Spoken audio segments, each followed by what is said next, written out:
Is one of the key components to breaking the cycle of childhood poverty. Teachers in the Tri-State's poorest communities received almost $9 million worth of school products last year. Some of those learning tools came from a rather unlikely place, prison.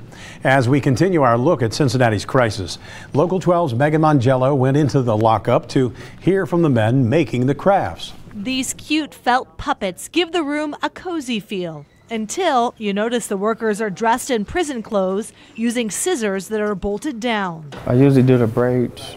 I cut each one 18 inches.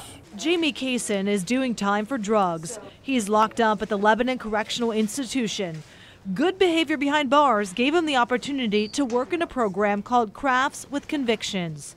Louise Cardona also got caught with drugs. I know myself, being coming from poverty, that little things like this mean a lot to a little kid. Little kids do benefit from his work. All right. Does it look like this tree?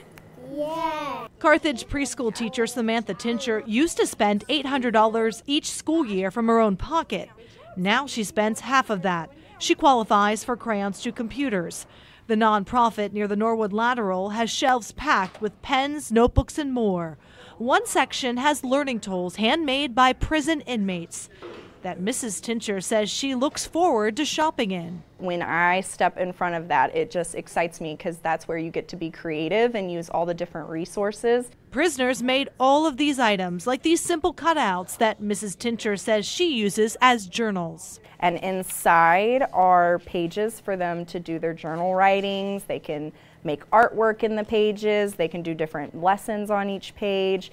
The hand-sewn chair cover is the most popular item among teachers, and Lebanon is not the only place that makes all these crafts. Crayons to Computers partners with 16 total prisons. Crafts with Conviction started 20 years ago with one project making flashcards.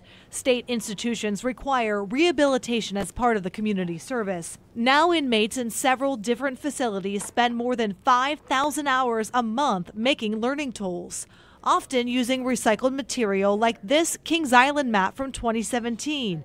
It's been folded by inmates and will help kids develop map skills. What would happen if you were found to be line jumping? All this information you would have to find by reading the map. So I love this one. Things come up and we find ways to put them into good use and give them another life. Another life for the inmates too, who will have a chance to break out of their past. Tough environment, tough neighborhood. Each day working towards giving children learning tools so that a new generation learns not to make costly mistakes. Megan Mongello, Local 12 News. Good news all around. Crafts with Convictions created 62 unique items last year, worth about $1.2 million.